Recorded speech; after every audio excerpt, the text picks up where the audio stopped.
The Italian espresso machine gurgled its familiar morning song in the pristine Manhattan penthouse kitchen, steam rising like expensive incense toward the 20-foot ceilings. Victoria Martinez Sterling stood barefoot on the heated marble floors, her silk robe barely concealing the gentle curve of her 5-month pregnancy, watching her husband's forgotten phone buzz insistently on the Carrara marble countertop. Morning sickness had become her unwelcome companion these past weeks, but the nausea churning in her stomach now had nothing to do with hormones and everything to do with the text message preview glowing on Richard's screen. Last night was incredible. Baby, when can we meet again? Jay. The Hermes coffee mug slipped from Victoria's trembling fingers, shattering against the Italian tile with a sound that seemed to echo through her entire carefully constructed life. 8 years of marriage, 20 years of building her marketing career before surrendering it all for love, 18 months of trying to conceive. And now this. The phone buzzed again. Then again. Thinking about your hands on my skin? Tokyo will be perfect for us. No more hiding. Can't wait to start our real life together. Victoria's legs gave out, and she sank onto the leather bar stool, her pregnant belly pressing against the granite island. Each message was a nail in the coffin of her marriage. Each word a confirmation of suspicions she'd been too afraid to voice. Tokyo, their planned move that Richard had presented as a business opportunity, a fresh start for their growing family. How many lies had she swallowed whole, trusting that love meant believing without question? Richard, you left your phone again, she called toward the master bathroom, her voice steadier than she felt. Steam billowed from beneath the door, where her millionaire ex-husband-to-be was enjoying his morning ritual, completely unaware that his perfect world was about to crumble like her shattered mug.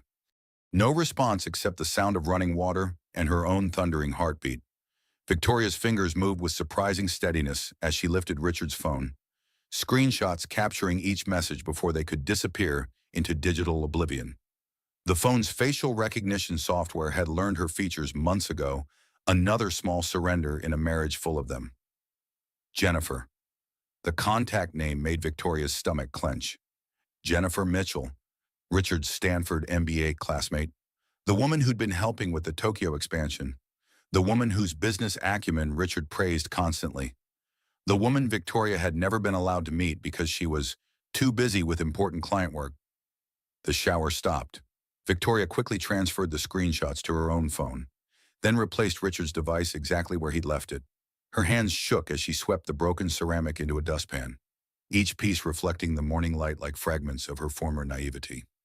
20 years ago, Victoria Martinez had been a rising star at Morrison & Associates, managing multi-million-dollar campaigns for Fortune 500 companies.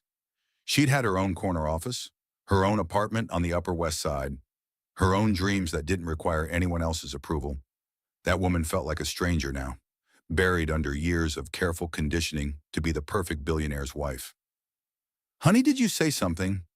Richard's voice carried from the bathroom, casual and unaware, still wrapped in the privilege of believing his secrets were safe. "Nothing important, darling. Just drop my mug." Victoria forced brightness into her voice, the same tone she'd perfected for charity galas and business dinners, where she was expected to be charming but never challenging. "Careful, sweetheart. We can't have you getting hurt." His concern sounded genuine, practiced. How many lies had she accepted as devotion over the years? Victoria stared at the last fragments of porcelain in the dustpan, each piece a metaphor she wasn't ready to examine. The woman who had trusted completely was gone, broken as surely as the expensive mug. But from that destruction, something new was emerging, something that would not be manipulated, dismissed, or discarded. Richard Hamilton Sterling III emerged from their bedroom 20 minutes later, looking like he'd stepped from the pages of Forbes magazine. His $5,000 Armani suit fit perfectly across his 6'2" frame, and his silver hair was styled with the casual precision that only the finest stylist could achieve. At 52, he possessed the kind of distinguished handsomeness that opened doors and closed deals with equal efficiency. "You look radiant this morning, sweetheart. Pregnancy suits you." He leaned over to kiss her forehead, his Tom Ford cologne enveloping her in a scent that once meant safety, but now felt suffocating. "How's our little miracle doing?" Victoria forced a smile, her hand resting protectively on her belly. "Growing every day. Excellent. I've been thinking about names. Richard settled into his chair at their glass breakfast table, scrolling through his tablet with the casual arrogance of a man who'd never questioned his right to make unilateral decisions. For a boy, naturally, Richard Hamilton Sterling IV has a distinguished ring to it. He didn't ask for her opinion, didn't pause for her input. The future was decided, just like everything else in their marriage. Victoria memorized every word, every inflection, already planning how she would share this conversation with the audience she didn't yet know she was going to build. And if it's a girl, Victoria asked carefully, testing the waters of his attention, well, we'll cross that bridge when we come to it. Richard's dismissal was casual, complete. Daughters were afterthoughts in the Sterling family legacy, useful for advantageous marriages but hardly worth serious consideration. Richard's phone buzzed on the table between them. He glanced at it and smiled the same private, intimate smile Victoria had once thought was reserved only for her. Now she knew better. Board meeting at 10, Richard continued, discussing his day without acknowledging that she might have plans, thoughts, or opinions of her own. Lunch with the Yamamoto investors, crucial meeting for the Tokyo expansion, then drinks with the Stanford alumni group. Which Stanford group, Victoria asked, though she already knew the answer would slice through her heart like a blade. The usual suspects. You remember Jennifer from my MBA program, she's organizing it? He said the name easily, without the slightest indication that Jennifer was the woman sending him messages about incredible nights and secret plans. Brilliant woman. She's been invaluable in structuring the Asian market's entry. Jennifer. The name felt like poison on Victoria's tongue, but she swallowed it down. Revenge was a dish best served with documentation and a worldwide audience. Actually, darling, I have wonderful news. Richard's eyes lit up with the enthusiasm he reserved for successful acquisitions and profitable deals. The Tokyo expansion is finally approved. We'll be moving there next year, just after the baby arrives. Perfect timing. Victoria's fork clattered against her Limoges china plate. Moving. Think of it, sweetheart. A fresh start in a beautiful country. You can focus entirely on being a mother. Really embrace your natural purpose. No distractions from your little hobbies. Her little hobbies. 20 years of marketing expertise, managing campaigns that generated hundreds of millions in revenue, building brands from nothing more than concepts and determination, all reduced to hobbies that were inconvenient obstacles to his grand design. You've been planning this for a while, Victoria said carefully, testing how deep the deception ran. Months of preparation. I wanted everything perfect before I told you. The house is already selected beautiful traditional architecture overlooking Tokyo Bay. Very private, very secure. You'll love the isolation once you adjust to the peace and quiet. Isolation. The word hung in the air like a threat wrapped in silk. Victoria's marketing background had taught her to read between the lines of carefully crafted messages, and Richard's language choices were revealing patterns she'd been trained to recognize. How many women had sat exactly where she was sitting, Victoria wondered, watching their lives be planned without them, their futures decided by men who saw marriage as ownership rather than partnership. The cultural immersion will be good for you, Richard continued, buttering his toast with the same methodical precision he applied to hostile takeovers. Japanese society has a beautiful appreciation for traditional family structures. You'll find your role much more clearly defined there. Traditional family structures, clearly defined roles. Victoria's mind translated the euphemisms. Women were expected to be silent, submissive, and grateful for their husband's financial provision. Jennifer has been researching the cultural expectations for foreign wives, Richard added casually. She's quite knowledgeable about Asian social hierarchies. Of course, Jennifer was advising him on how to control his wife in a foreign country. The sophistication of their plan was breathtaking in its cruelty. Richard's phone buzzed again. This time he didn't even pretend to hide his reaction, answering the call with a voice that dropped to the intimate tone Victoria remembered from their courtship. Good morning, beautiful. Victoria sat frozen as her husband conducted a love affair 3 feet away from his pregnant wife. The casual cruelty was breathtaking in its completeness. This was narcissistic abuse in its purest form, hidden behind expensive suits and charitable donations. She listened to him murmur endearments into the phone, watched him smile with genuine warmth at someone else's voice, observed the way his entire demeanor softened when speaking to his mistress. When had he last looked at Victoria that way? "Sorry, darling," Richard said after ending the call, his expression shifting back to polite indifference. Jennifer had some urgent questions about the alumni event logistics. "You know how these professional relationships require constant attention?" "Of course they do." Victoria's voice remained steady, but inside, something fundamental had shifted. The woman who had believed in love and loyalty was dying. In her place, something harder and infinitely more dangerous was being born. Richard checked his Patek Philippe watch, a limited edition piece worth more than most people's annual salaries. "I should go. Full day ahead. Don't wait up tonight. Sweetheart, the alumni dinner might run quite late." He kissed her goodbye with the same lips that had whispered endearments to his mistress moments before. Victoria accepted the kiss, even smiled, playing her part in his carefully choreographed deception. "Have a wonderful day, darling." "Always do when I know you're here waiting for me." The lie rolled off his tongue with practiced ease. Victoria watched through their floor-to-ceiling windows as Richard's Mercedes pulled away from their building, disappearing into the Manhattan traffic. From 30 floors up, the cars looked like toys, the people like ants, the entire city like a miniature model of real life. But down there in those streets were millions of women living their own versions of Victoria's story. Women who had surrendered their identities for the promise of security. Women who had accepted less than they deserved because someone told them they should be grateful. Women who had forgotten their own voices in the symphony of others' expectations. This was bigger than her marriage, bigger than Richard's betrayal. This was about every woman who had ever been dismissed, controlled, or manipulated by someone who claimed to love them. Victoria reached for her phone, scrolling through her contacts until she found a name she hadn't called in 5 years. Sarah Chen had been her college roommate, her maid of honor. Her closest friend before marriage had consumed all her time and energy. Sarah had always been the rebel, the one who challenged authority and questioned everything. Now Victoria needed that rebellious spirit more than ever.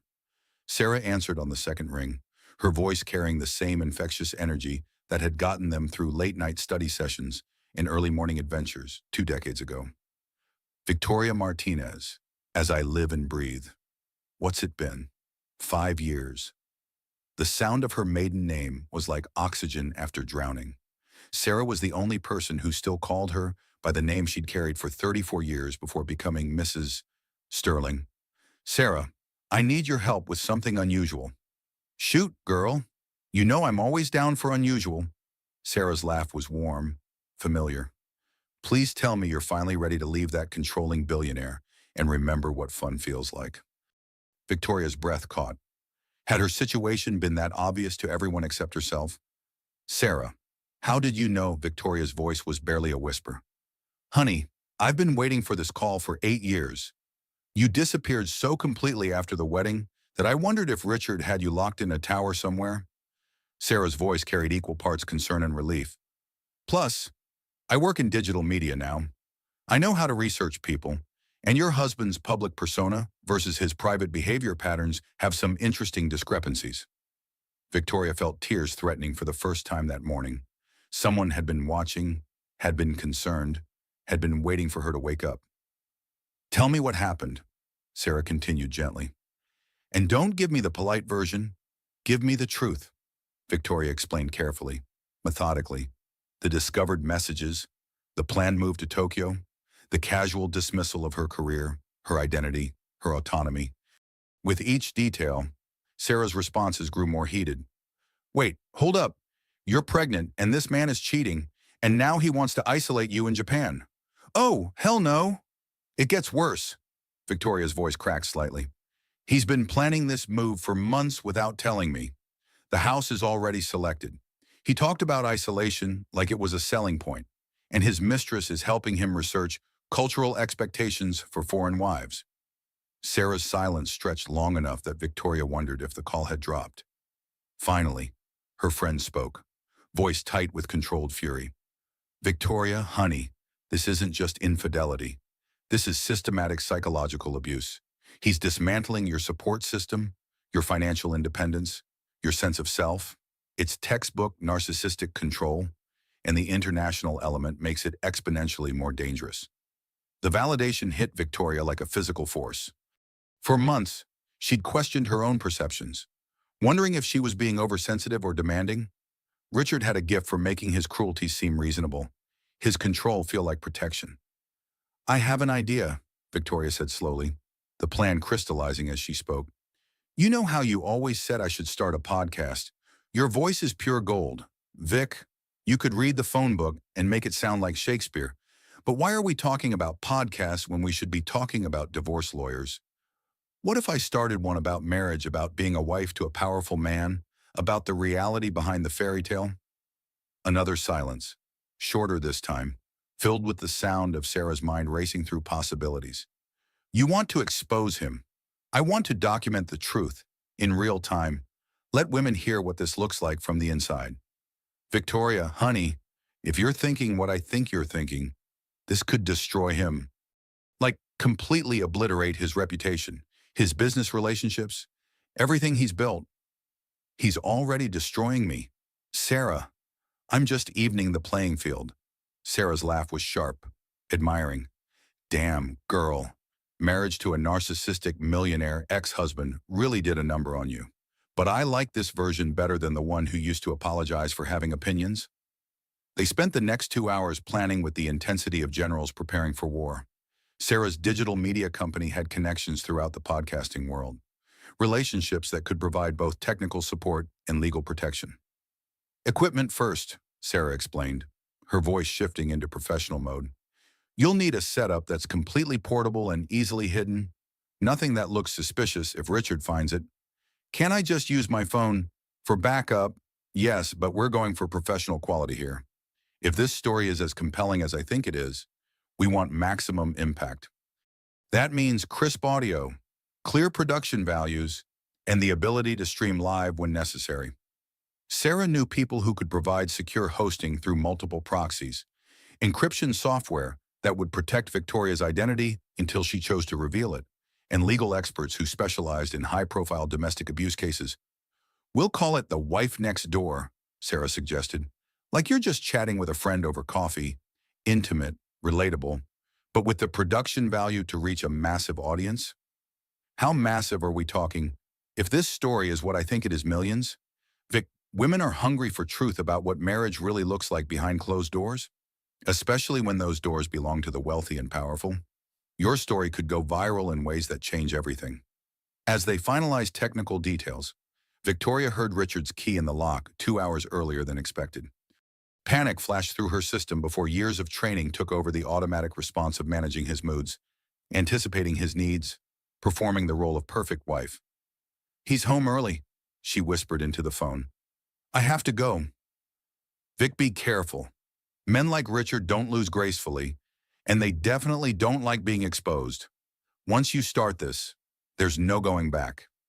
The call ended just as Richard entered their home, his presence filling the space with that commanding energy that had once made her feel protected, but now felt like a cage closing around her. "Sweetheart, I'm home."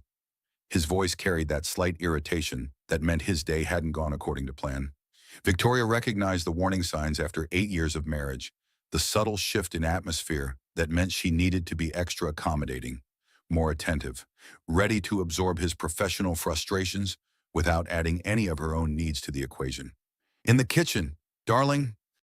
Victoria busied herself preparing his afternoon espresso, a ritual that had become one of many small surrenders over the years. The routine was precise double shot of his preferred Colombian beans, steamed to exactly 160 degrees, served in the Hermes cup he'd bought in Paris. Richard appeared in the doorway, loosening his Hermes tie with sharp, angry movements that telegraphed his mood more clearly than words. "The Yamamoto meeting was a disaster," he announced, dropping his briefcase with unnecessary force. "Apparently, they have concerns about our expansion timeline and cultural sensitivity training." "I'm sorry to hear that." Victoria's response was automatic. Practice the supportive wife, absorbing her husband's professional frustrations without question or suggestion. "It's not your fault, sweetheart. You couldn't understand the complexities involved." His dismissal was casual, complete, delivered while he scrolled through his phone with the kind of divided attention that made her feel invisible. "I'll need you to be especially charming at tonight's dinner. Jennifer thinks you might be able to help smooth things over with Mrs. Yamamoto, Jennifer thinks, as if his mistress was now Victoria's career advisor, as if the woman sleeping with her husband had insights into her abilities and social value. Of course. What would you like me to wear? The navy Dior dress, the one that shows off your pregnancy without being obvious about it. Subtle fertility signals can be very effective in negotiations with traditional cultures. Victoria stared at her husband, really seeing him for the first time in years. He was discussing her body, her pregnancy, her presence as tools in his business arsenal. She wasn't a partner. She was a prop in his performance of successful masculinity. Richard, can I ask you something? Of course, sweetheart. He was already reaching for his laptop, attention fragmenting across multiple screens and conversations. Do you love me? The question hung in the air between them like an unexploded bomb. Richard's fingers stilled on his keyboard, his head tilting with the slight confusion of a man being asked to explain something he'd never actually considered. What a strange question. Of course I love you. You're my wife, the mother of my child. His tone suggested she was being irrational for seeking clarification on something so obvious. Not a declaration of love, a statement of ownership. Why do you love me? Now Richard did look up, his expression sharpening with the first hint of annoyance. Victoria, is this some pregnancy hormone thing? You're acting very strangely today? I'm just curious about your feelings for me. Specifically, Richard sighed with the patience of a man explaining simple concepts to someone intellectually inferior. You're beautiful, intelligent, from a good family. You've been the perfect wife. You complement my lifestyle beautifully. Why are you questioning something so obvious? Perfect wife. Like a performance review for a job she'd never applied for? And if I weren't perfect, if I had opinions that conflicted with yours, or wants that didn't align with your plans? Richard's mask slipped for just a moment, revealing something cold and calculating beneath the surface. Then you wouldn't be the woman I married, would you? The conversation ended there, suspended in a truth too dangerous for either of them to fully acknowledge. Richard returned to his screens, dismissing her questions as easily as he dismissed everything else about her inner life. But Victoria had her answer. Love, in Richard's vocabulary, was conditional on compliance. Affection was earned through submission. And marriage was a contract where only one party's signature mattered. That evening, as Victoria prepared for the dinner with the Yamamoto investors, she looked at herself in their bedroom mirror and saw a stranger. The woman staring back had Richard's preferred hairstyle, long, blonde waves that he found more feminine than her natural brunette. She wore his chosen dress, his approved level of makeup, his selected jewelry. She was a carefully curated version of femininity designed to serve his purposes. But behind her eyes, something new was stirring. Something that would not be curated, controlled, or contained in 3 days. Victoria Martinez would speak her first words into a microphone that would carry her voice around the world. She would begin documenting the systematic destruction of her identity by a man who claimed to love her. She would expose the gap between public perfection and private cruelty, and she would discover that she was not alone. The navy Dior dress fit perfectly, emphasizing her pregnancy in exactly the way Richard had specified. Victoria descended their apartment's grand staircase to greet their guests, every inch the billionaire's wife. But inside, she was already planning her escape. The performance was about to begin, but this time, Victoria would be directing the show. 3 days later, Victoria sat alone in Richard's home office at 2 in the afternoon, staring at the small microphone Sarah had delivered that morning during a carefully orchestrated coffee meeting at their usual spot on Fifth Avenue. The equipment looked innocent enough professional, but not suspicious, easily hidden among Richard's own recording devices for international business calls. Her hands shook as she adjusted the settings according to Sarah's detailed instructions written in code on what appeared to be a shopping list. This moment felt like standing at the edge of a cliff, knowing that once she jumped, there would be no going back to the safety of ignorance and denial. The office that had once intimidated her with its displays of Richard's power now felt like the perfect stage for her revelation. His diplomas lined the mahogany-paneled walls like trophies of intellectual conquest. Awards and photographs with senators, CEOs, and foreign dignitaries created a shrine to his influence and connections. None of the photos included her, Victoria realized with sharp clarity. Even their wedding picture sat turned away from his desk, facing the wall like a shameful secret. "Hello," she began, then stopped. Her voice sounded strange in the soundproofed room, unfamiliar and uncertain. She cleared her throat and tried again. "Hello, this is Victoria, and welcome to The Wife Next Door. If you're listening, you probably know what it's like to smile when you want to scream." The words came easier now, finding their natural rhythm as if she'd been waiting her entire life to speak them. "I'm 42, pregnant with my first child, and married to a man who thinks he owns the world. Maybe he does, but he doesn't own me. Not anymore." Victoria paused, looking around Richard's sanctuary of masculine achievement. Every object in this room represented his success, his dominance, his ability to control and acquire. But she was about to turn his own space into the origin point of his destruction. "For 8 years, I've been Mrs. Richard Sterling. Before that, I was Victoria Martinez, a marketing executive who built campaigns for Fortune 500 companies. I managed budgets larger than small countries' GDP. I had my own corner office, my own staff, my own vision for brands that are now household names." Her voice grew stronger with each sentence, memories of her former competence flooding back like blood returning to a limb that had been asleep too long. "But somewhere along the way, I forgot that those things mattered. I let myself believe that love meant surrender, that partnership meant submission, that a good wife was a woman who disappeared so completely that her husband never had to acknowledge her separate existence." The recording software showed 0 listeners. Of course, she was broadcasting into the void, one woman's voice against the silence. But Sarah had explained how these things worked in the digital age. Word would spread through social media algorithms, recommendation engines, and the mysterious ways that authentic stories found their audiences in the connected world. 3 days ago, I discovered that my husband has been having an affair, not just any affair, but a calculated long-term relationship with a woman from his past. They've been planning our future together, my future making decisions about my life, my body, my unborn child, without my knowledge or consent. Victoria's hand moved instinctively to her belly, where her daughter was growing strong and healthy, blissfully unaware of the war being fought over her future. "He wants to move us to Tokyo," presented it as a business opportunity, a chance for cultural enrichment, a fresh start for our growing family. What he didn't mention is that he's been planning this move for over a year with his mistress. "The house is already selected, isolated," he said, "private, secure, perfect for a woman who needs to focus entirely on motherhood without the distractions of her own ambitions." The anger was building now, warm and clarifying, burning away years of careful conditioning to accept unacceptable behavior. "I realized something important when I found those text messages. This isn't about infidelity. Infidelity implies equal partnership where one person breaks the rules. This is about ownership. My husband isn't just cheating on me. He's systematically dismantling my independence, my support system, my sense of self. The affair is just one tool in a larger strategy of control." A soft chime from her laptop indicated her first listener had joined the stream. Then another. Victoria's heart rate accelerated, but she continued, momentum carrying her forward. "I want to share something with you that crystallized everything for me. Yesterday, I asked my husband why he loves me.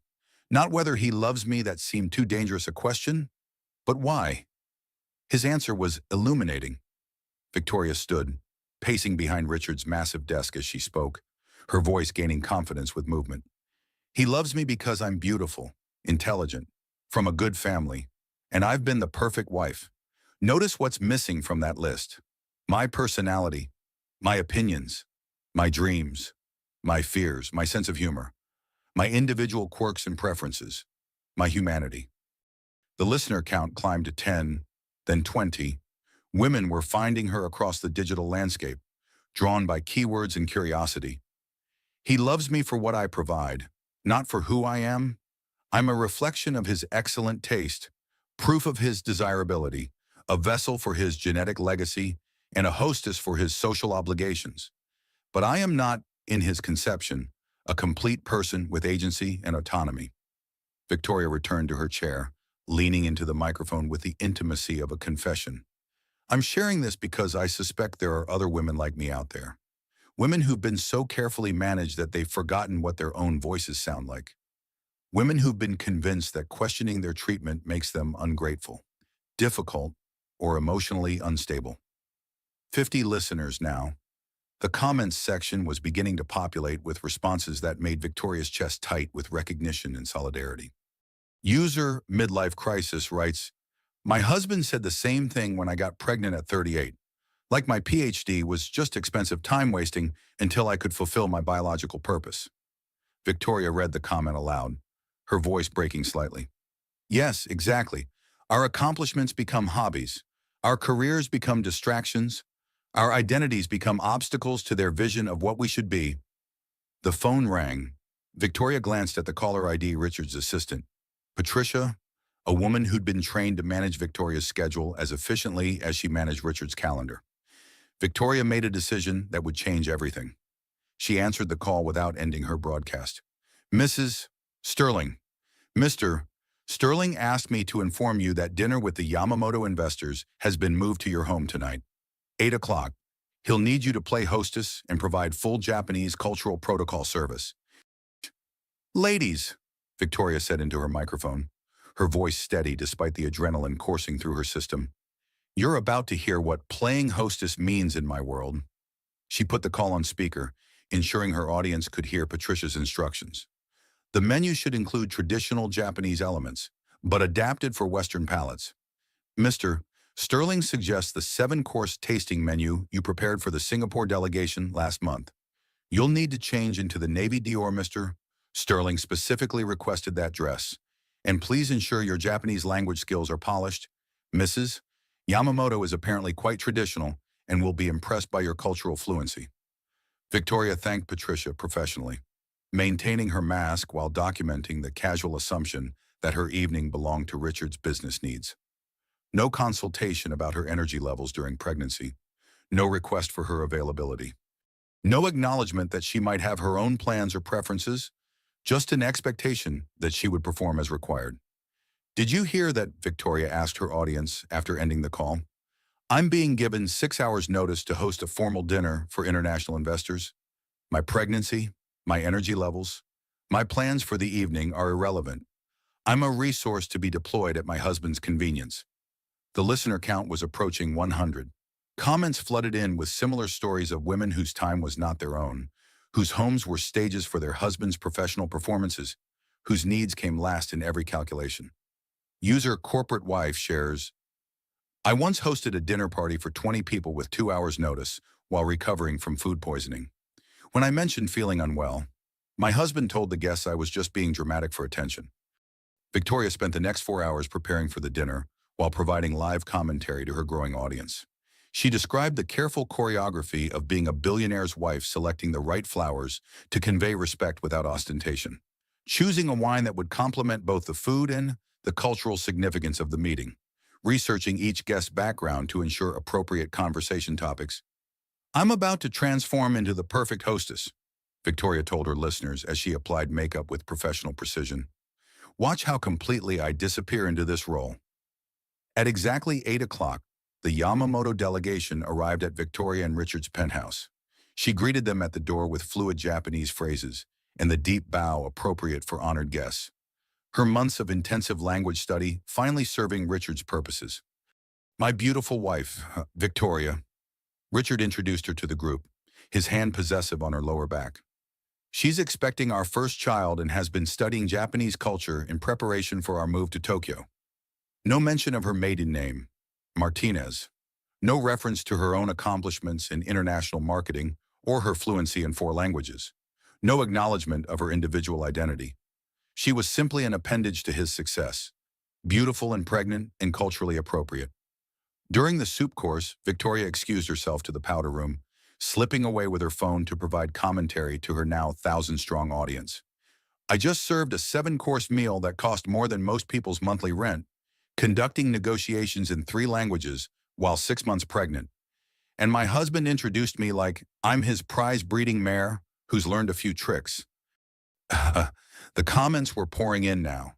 Women sharing their own stories of erasure, of being reduced to their relationships with powerful men, of performing emotional and intellectual labor that went unrecognized and uncompensated.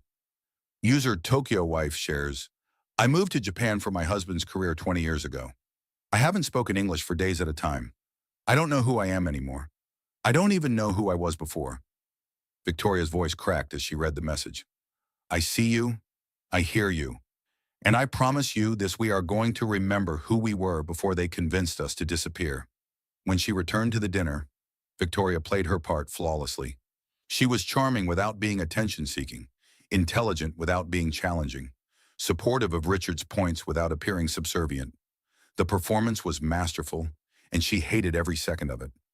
Excellent work tonight, sweetheart, Richard said as their guest departed, his approval warming his voice in a way that once would have filled her with pride.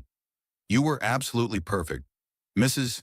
Yamamoto was particularly taken with your cultural sensitivity and language skills. Perfect. There was that word again, the highest compliment in Richard's vocabulary for female behavior. Thank you, darling. I enjoyed meeting them. Good, because we'll be seeing a lot more of them once we relocate. Mrs. Yamamoto mentioned she'd love to help you adjust to Japanese society. She has some wonderful insights about traditional roles for foreign wives and the importance of supporting your husband's career through proper social positioning. Traditional roles, proper social positioning.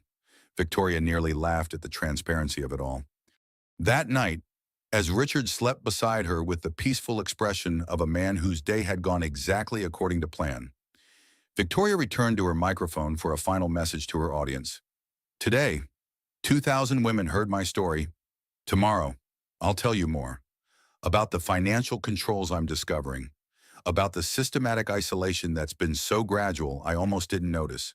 About how love can be weaponized by someone who understands your vulnerabilities better than you understand them yourself. She paused, looking at her sleeping husband, in the dim light filtering through their floor-to-ceiling windows. Richard looked almost innocent, his face relaxed in sleep. But innocence was incompatible with the level of calculation she'd witnessed. To everyone listening, you are not alone. Your experiences matter. Your voices have power. And together, we're going to expose how the promise of protection can become a prison, and how the fairy tale of being rescued can become the nightmare of being owned. Victoria Martinez had found her voice, and she was just getting started. Over the next 2 weeks, Victoria perfected the art of living two lives with a precision that would have impressed her former marketing clients. She approached her dual existence like a campaign launch, meticulous planning, careful timing, and flawless execution of a complex strategy. Each morning began with the same careful choreography. She would wake at 6:30, 15 minutes before Richard's alarm, and lie still beside him while reviewing her mental notes from the previous day's conversations. Every casual comment, every dismissive gesture, every unconscious revelation of his true thoughts was cataloged for her afternoon broadcasts. He's meeting with his personal trainer today, Victoria whispered into her microphone during the sacred hour between Richard's departure for work and his first check-in call from the office. Jennifer, the Stanford friend who's been so helpful with our Tokyo transition, apparently, she's been training him in Japanese business etiquette. Such a dedicated business partner. Her audience had exploded beyond anything Sarah had predicted. 50,000 listeners became 100,000 within the first week, then doubled again as word spread through social media platforms and women's networks across the globe. The comments section had evolved into a support group spanning continents, with women sharing stories that revealed the universal nature of Victoria's experience. User Seattle Wife writes, "My husband also has a female business partner who helps him with everything, including choosing my birthday gifts. Apparently. Last year, she picked out lingerie that was definitely not my size." Victoria's laugh was bitter but warm. "Oh, honey, they're not even creative about it. Are they? It's like they're following a handbook, how to gaslight your wife while committing adultery." The podcast had developed its own rhythm, its own community of regular listeners who tuned in religiously for Victoria's daily revelations. Sarah managed the technical aspects from her office across town, watching the metrics with professional amazement and personal pride. "Girl, you're breaking the internet," Sarah reported during one of their carefully orchestrated phone calls, disguised as conversations about planning the baby's nursery. "The engagement rates are insane. Women are sharing this with everyone they know. You've got listeners in 67 countries now?" but it was the private messages that truly revealed the podcast's impact. Women writing to thank Victoria for putting words to their experiences. Wives of powerful men finally understanding that their treatment wasn't normal or acceptable.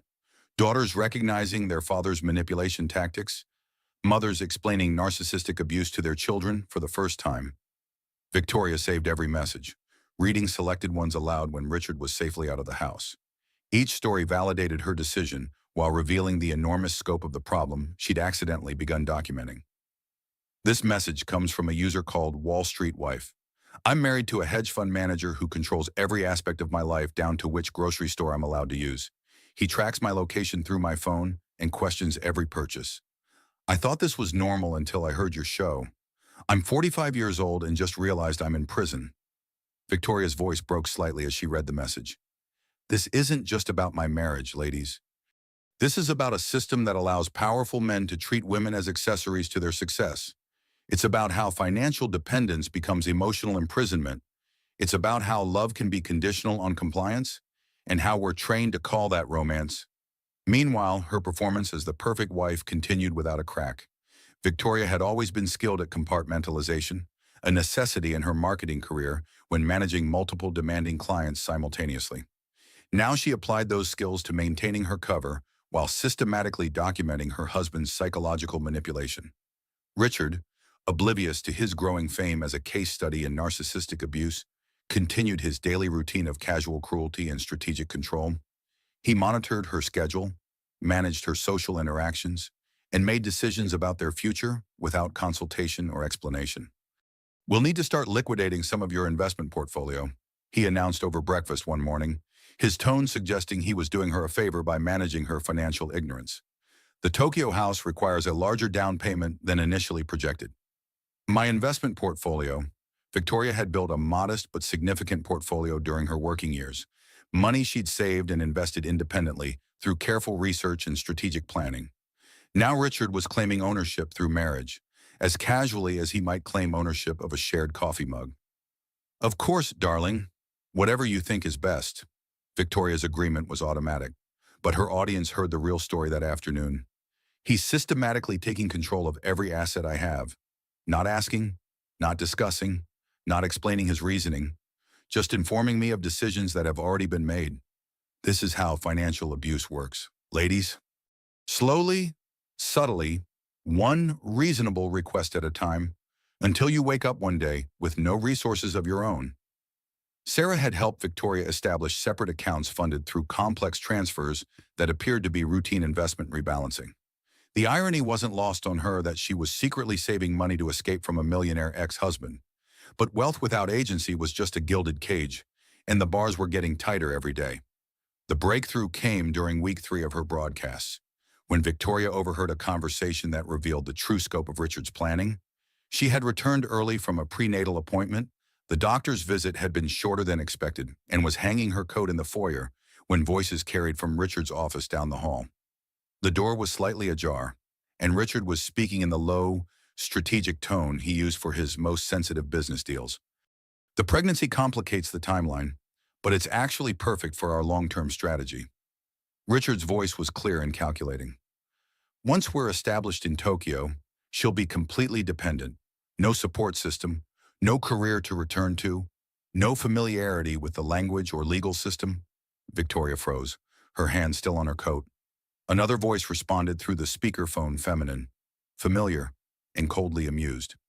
And if she doesn't adapt well to the isolation? Jennifer's voice was as smooth as silk and twice as dangerous. Richard's laugh sent ice through Victoria's veins. Postpartum depression is tragically common, especially in isolated new mothers far from home. There are excellent private facilities in Japan for women who can't cope with the pressures of motherhood and cultural adjustment. Victoria's blood turned to ice water. He wasn't just planning to isolate her. He was planning to institutionalize her if she resisted his control. The casual way he discussed her potential mental breakdown revealed a level of premeditation that transformed his behavior from selfishness to genuine evil.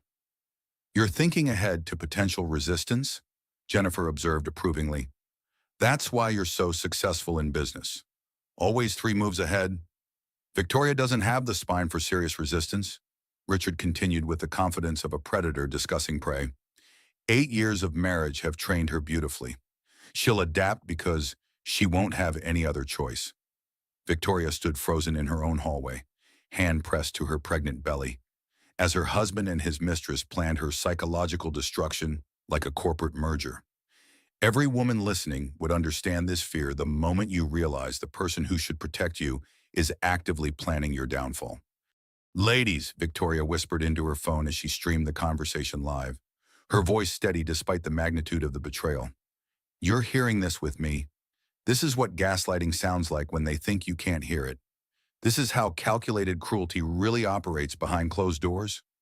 The response was immediate and overwhelming. Victoria's audience grew to 500,000 listeners in real time as women shared the stream across social media platforms, their outrage and solidarity creating a digital wildfire of support and recognition. Are you recording this? Jennifer's voice carried a note of amusement. Of course not, Richard replied dismissively. Victoria doesn't have the intelligence or courage for anything that's sophisticated.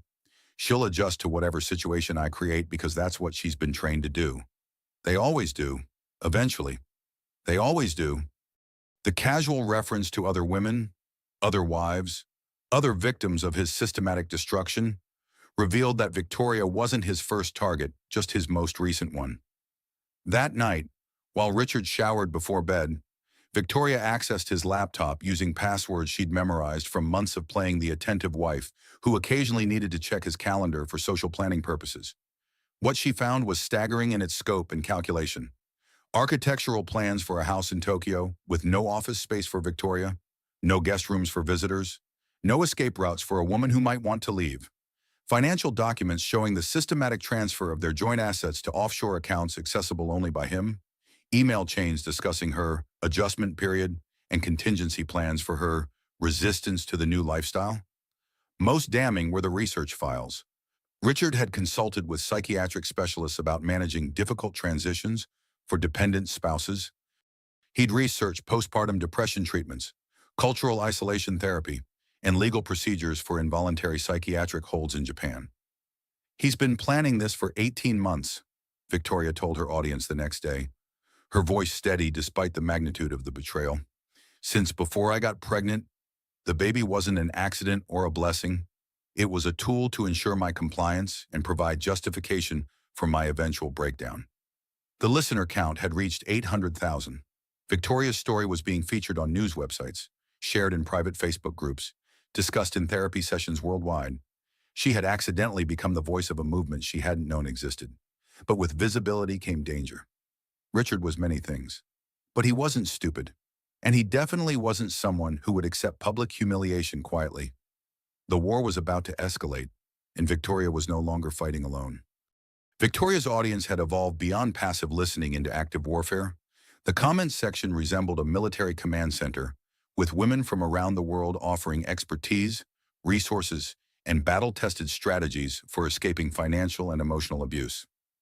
User Divorce Warrior posts, document everything, but keep the evidence where he can't find it.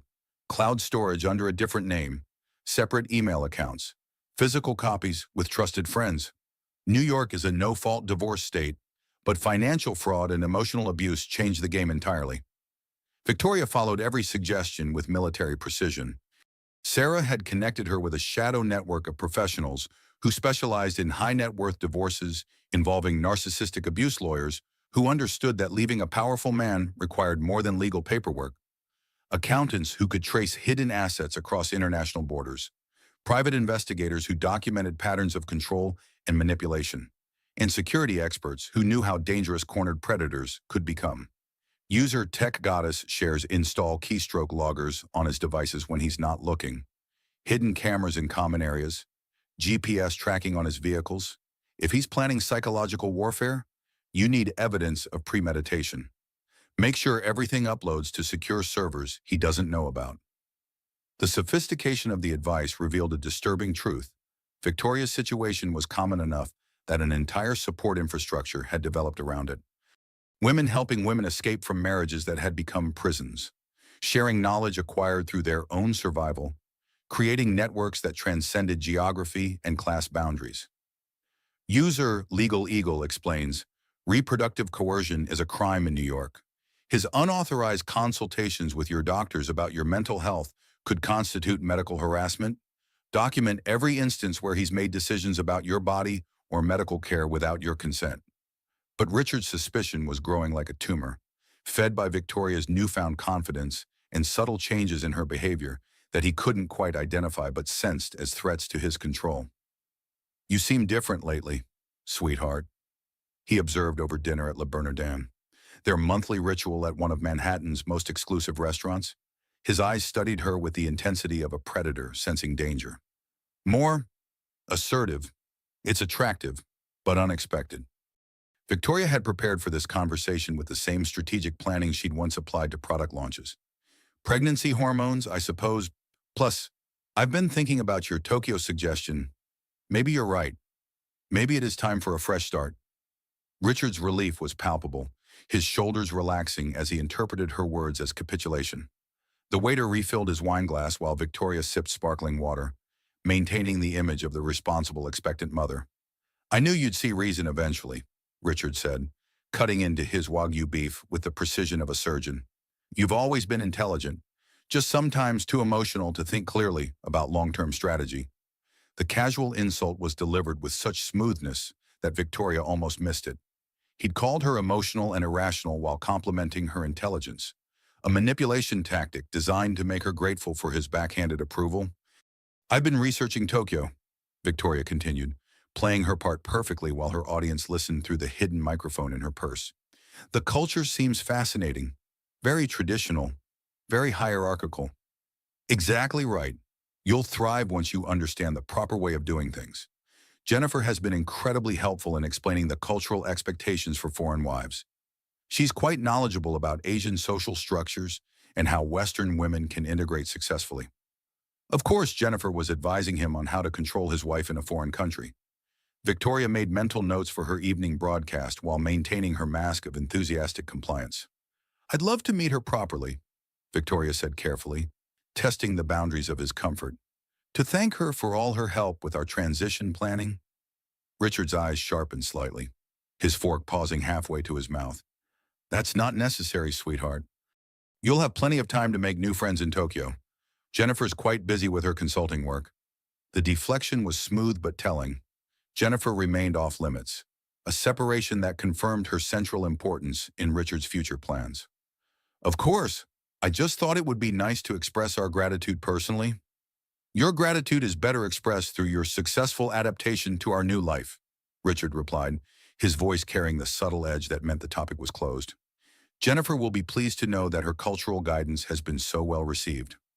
That afternoon, Victoria shared the entire conversation with her audience, now approaching 1 million regular listeners. The global response had attracted mainstream media attention, with news outlets requesting interviews and women's organizations offering support and resources. "Notice how he deflected my request to meet Jennifer while emphasizing her importance in planning my future.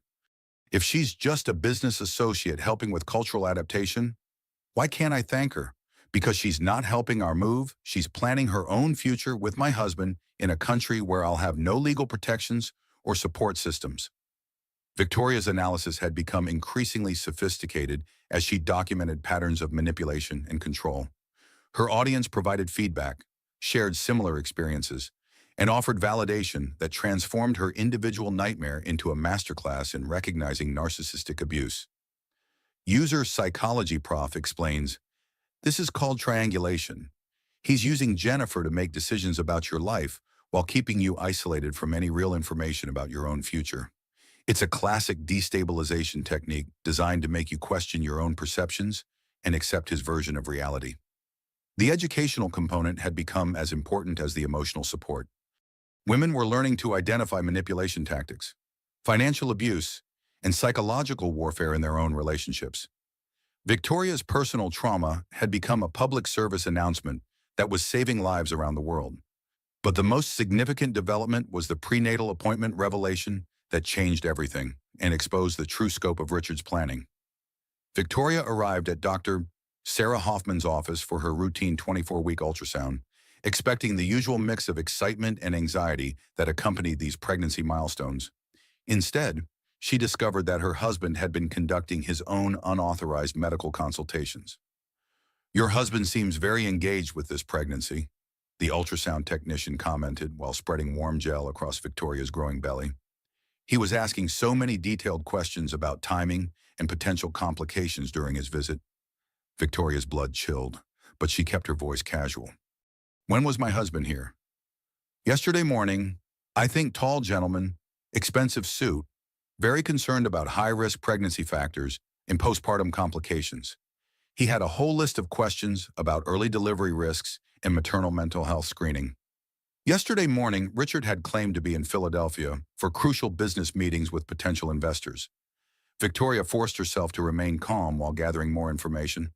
What specific concerns did he express? Oh, the usual worried father questions. Signs of premature labor to watch for, stress factors that could trigger early delivery, postpartum depression screening protocols, warning signs of maternal mental health deterioration. Very thorough and responsible. Very calculating and manipulative.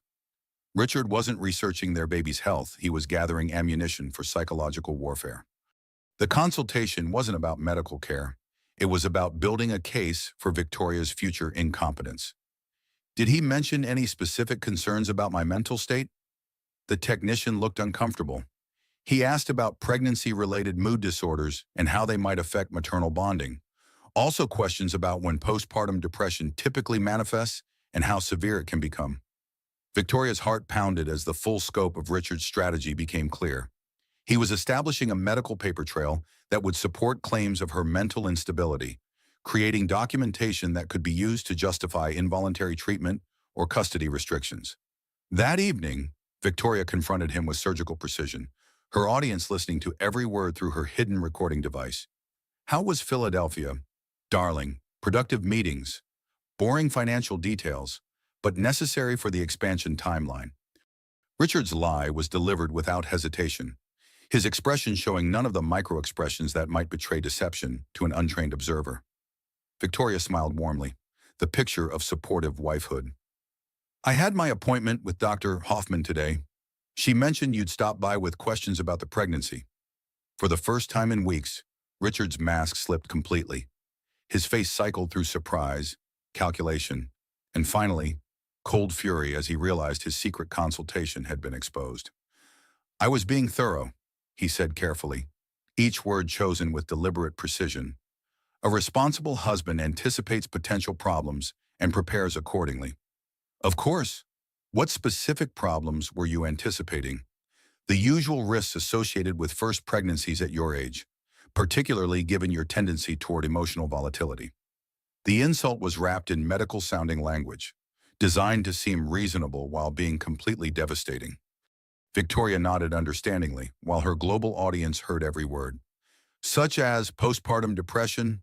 Obviously, it's tragically common, especially in women who struggle with major life changes and cultural adjustments." Each word was a nail in the coffin he was building for her future freedom. There it was, the threat wrapped in concern, the prediction disguised as medical preparation. Richard was building a case for her inevitable mental breakdown, establishing documentation that could be used to justify involuntary treatment, custody restrictions, or worse. "That's very thoughtful of you to research that," Victoria replied, her voice steady despite the magnitude of his betrayal. "I'm sure Dr. Hoffman appreciated your thorough questions. She agreed that monitoring your mental state will be particularly important given the additional stresses of international relocation and cultural adaptation." "Ladies," Victoria whispered to her audience later that night while Richard slept beside her, "this is how they do it. They don't just leave you or divorce you when they're done with you. They systematically destroy your credibility, your support system, and your mental health. Then they point to the damage they've caused as proof that you're unfit to make your own decisions or care for your own child." The response was immediate and volcanic. Victoria's story had struck a nerve that resonated across cultures, economics, and generations. Women shared stories of medical gaslighting, of having their mental health weaponized against them during custody battles, of being declared incompetent by the very men who had driven them to desperation. But the audience had also provided Victoria with something invaluable, a roadmap for fighting back, and the knowledge that she was part of a sisterhood that would not let her fall. The balance of power was shifting, and Richard had no idea how much danger he was actually in. Sarah's digital media connections had evolved into something resembling an intelligence operation.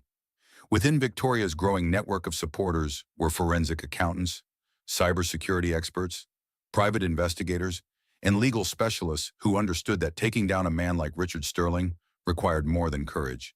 It required evidence that would stand up to the full force of his wealth and legal resources. "Girl, we've got a whole army working on this now," Sarah reported during one of their weekly coffee meetings at different locations around Manhattan. "The financial analysis alone is revealing patterns that go back years.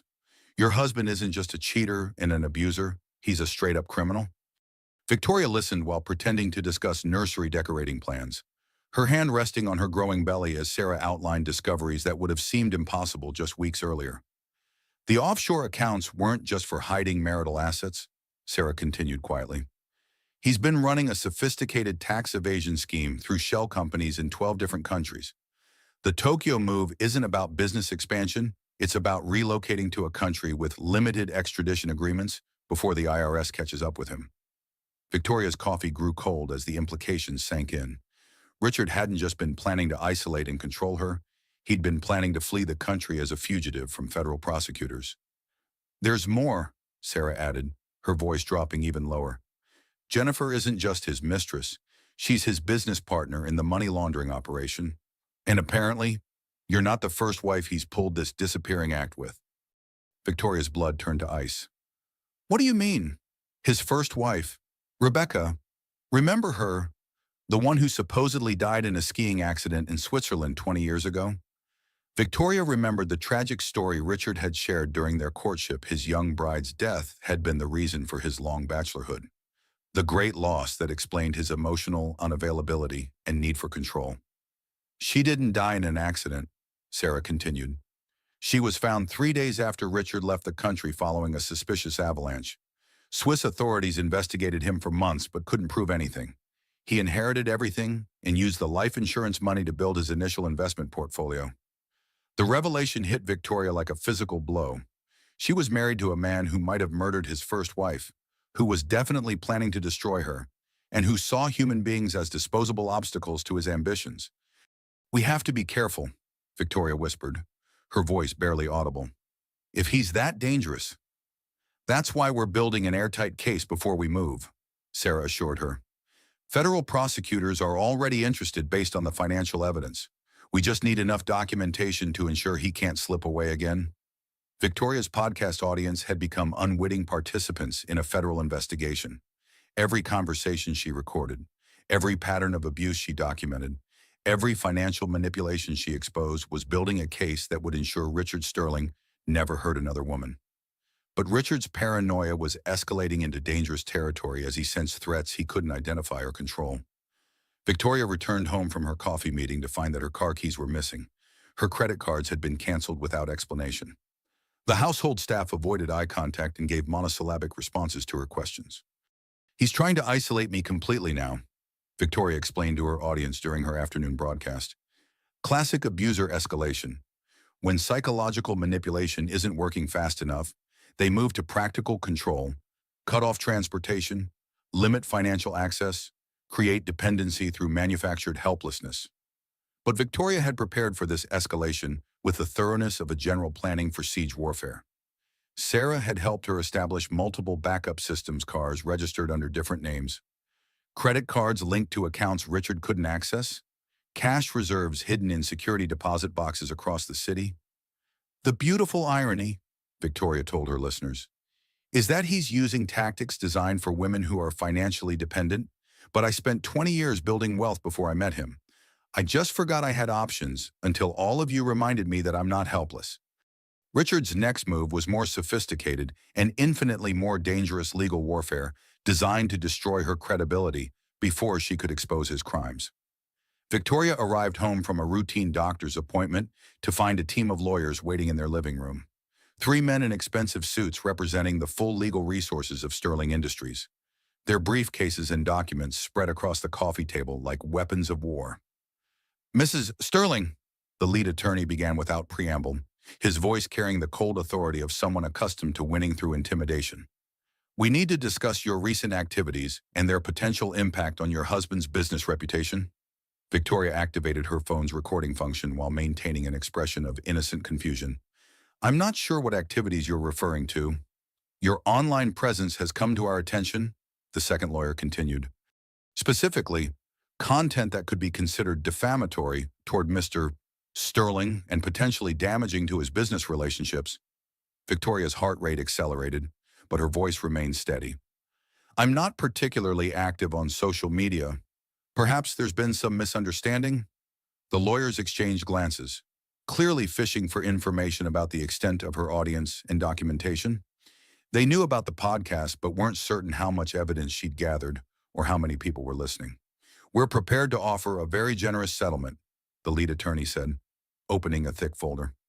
$5 million, immediately transferable to accounts of your choosing, in exchange for your agreement to cease all public commentary about your marriage, your husband's business practices, or any private family matters. $5 million to disappear quietly. It was a fortune to most people, but pocket change to Richard. More importantly, it was proof that her story had real power to damage him, that the truth was worth paying enormous sums to suppress. "You would also agree to a comprehensive non-disclosure agreement," the second lawyer added, "covering all aspects of your relationship and any information you may have gathered about Mr. Sterling's business operations." "I'll need time to consider this," Victoria said carefully, playing the role of a woman who might be bought. "Mr. Sterling is eager for this matter to be resolved discreetly and quickly," the third lawyer pressed. "The offer has a 48-hour expiration date." After the lawyers left, Victoria immediately shared the encounter with her audience, now exceeding 1.2 million regular listeners worldwide. "Did you hear that they offered me $5 million to stop talking? Not because I'm lying, not because I'm wrong, but because I'm telling the truth. And the truth is worth paying enormous sums to suppress. They're terrified of what I know and what I might reveal." The response was immediate and electric. Victoria's audience understood that legal intimidation was actually validation. Innocent men don't send teams of lawyers to silence their pregnant wives with multi-million-dollar bribes. But Richard's desperation was escalating beyond legal threats into territory that made even his own lawyers uncomfortable. That evening, he confronted Victoria directly, his usual mask of civilized control finally slipping completely to reveal the predator underneath. "Victoria, this ends now," he said, his voice carrying the low, dangerous tone she'd heard him use when destroying business rivals. "You're embarrassing yourself, embarrassing our family, and embarrassing me. I will not tolerate it any longer." "What needs to end?" "Richard," Victoria's voice was carefully modulated, innocent while her hidden microphone captured every word. "Don't play stupid with me. I know about your little podcast, your online therapy sessions, whatever you want to call this pathetic cry for attention." The admission hit the air between them like a declaration of war. Richard knew about the podcast, had probably known for weeks while she thought she was operating in secret. "I don't know what you're talking about." Victoria maintained her cover, but her mind was racing through the implications. How much did he know? How long had he been monitoring her? "You have no idea what you're dealing with," Richard continued, moving closer to where she sat on their expensive sofa. "I built an empire from nothing. I can destroy you without breaking a sweat, and no one will question it when your grief and pregnancy hormones finally drive you to a complete breakdown." "Then do it," Victoria challenged, her own mask finally dropping. "But understand that every word of this conversation is being heard by 1.2 million women who've been exactly where I am." Richard's face went white, then red, as the full scope of his exposure became clear. He wasn't dealing with an isolated, dependent wife. He was facing a global audience that had invested emotionally in his destruction. "You recorded me," he said, his voice hollow with the realization that his private cruelties had become public entertainment. "I recorded us, Richard, every conversation, every threat, every casual dismissal of my humanity. It's all documented, archived, and backed up in multiple locations you'll never find." The power dynamic in the room shifted visibly. Richard, accustomed to controlling every situation through wealth and intimidation, found himself facing an opponent who had turned his own words into weapons against him. "What do you want?" he asked finally, the question of a man who had run out of moves. "I want my daughter to grow up knowing that her mother didn't accept less than she deserved. I want every woman listening to understand that they have options, even when their situations seem hopeless. And I want you to learn that love is not ownership, marriage is not servitude, and women are not property to be managed and discarded when they become inconvenient." Richard stared at her for a long moment, perhaps seeing her clearly for the first time in their 8-year marriage. The woman standing before him was not the compliant wife he had cultivated, but someone harder, smarter, and infinitely more dangerous than he had ever imagined. "This isn't over," he said finally. "No," Victoria agreed, her hand resting protectively on her belly. "It's not, but you're losing, Richard, and we both know it." The battle lines were drawn. Victoria had an army. Richard had lawyers and money, but his secrets were exposed and his crimes were documented. The endgame was approaching, and only one of them would survive it intact. Richard Sterling's retaliation came with the swift, overwhelming force of a man who had built his empire by destroying anyone who dared to challenge him. Victoria woke on a Tuesday morning to discover that her digital life had been systematically demolished overnight. Her phone service had been disconnected. Her email accounts were inaccessible. The household internet showed technical difficulties that their building's other residents weren't experiencing. Even the television cable had been cut, isolating her from any connection to the outside world.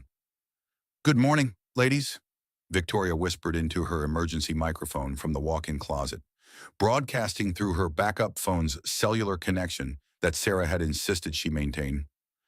"Welcome to day one of my husband's scorched earth campaign. As you can see, when buying silence doesn't work, the next step is enforced isolation."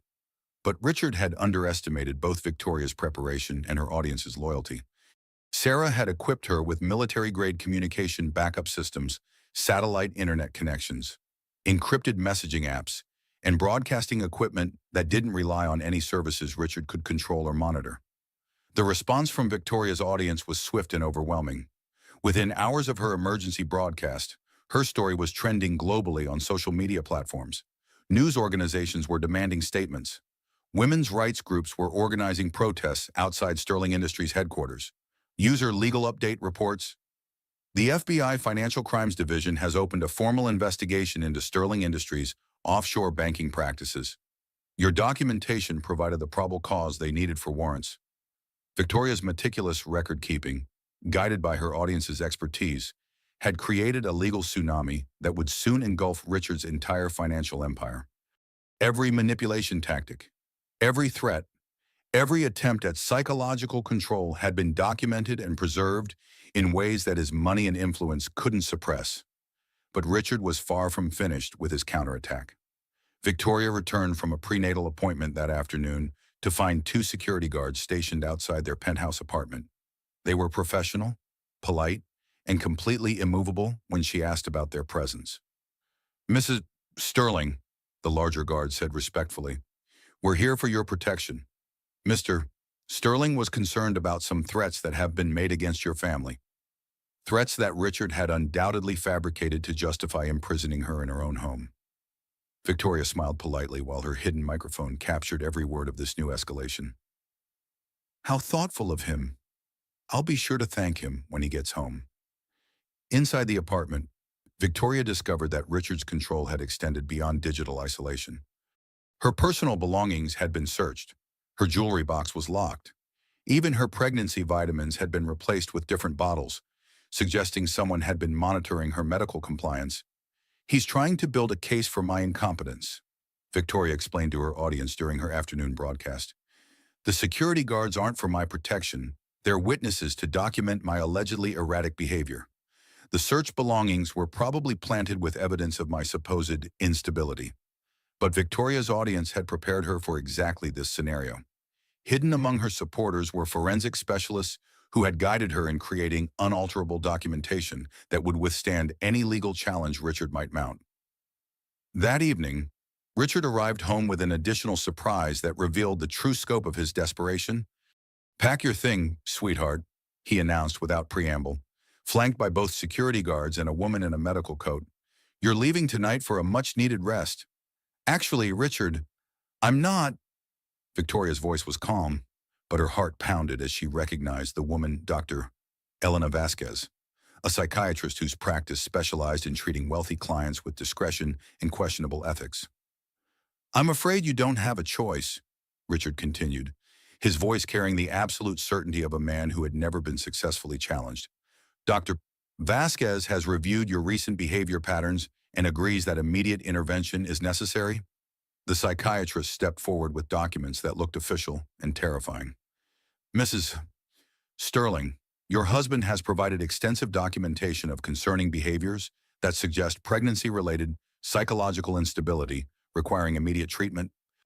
Victoria looked at the paper's forged medical evaluations, fabricated witness statements from household staff, even fake recordings of conversations where she supposedly threatened self-harm. The facility upstate is very discreet. Richard smiled with cold satisfaction. Private rooms, excellent staff, complete privacy for your recovery process. You'll have our daughter there. Of course, under appropriate medical supervision. Supervised delivery, controlled access to her own child, the ultimate manipulation using her maternal instincts to force compliance with psychological imprisonment. But Victoria had prepared for this possibility with the thoroughness of someone who understood she was fighting for her life. Richard, she said calmly, reaching into her purse for a folder that made his confident expression falter. Before you have me committed based on fabricated evidence, you might want to see this. She handed him a thick legal brief that made his face go ashen as he scanned the contents.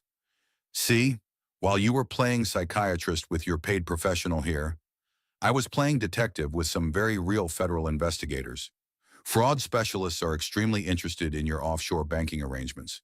The Securities and Exchange Commission has questions about your insider trading patterns with the Yamamoto deal, and the Internal Revenue Service has developed a fascinating curiosity about your creative accounting practices. Richard's confident smile died as he saw documented evidence of every financial crime he'd committed over the past decade. Money laundering through shell companies, tax evasion through fake charitable foundations, securities fraud through manipulated stock transactions. You recorded everything, he said, his voice carrying the hollow echo of a man watching his empire crumble in real time. I documented everything, darling. Every crime, every threat, every admission of guilt, all shared with appropriate law enforcement agencies and preserved in locations you'll never find or control. Victoria stood, drawing herself to her full height despite her pregnancy. But here's the most important thing you need to understand. I didn't do this alone. 1.5 million women helped me build this case. They provided legal expertise, financial analysis, and investigative resources. You're not facing one angry wife. Richard, you're facing an army. The security guards shifted uncomfortably as they realized they were witnessing the destruction of their employer rather than the containment of an unstable woman. Dr. Vasquez quietly gathered her fabricated documents, clearly understanding that her participation in Richard's scheme had just become a federal crime. So here's what's going to happen, Victoria continued, her voice carrying the authority of someone who had already won. You're going to leave. Tonight. You're going to cancel whatever arrangement you've made with this fake psychiatric evaluation.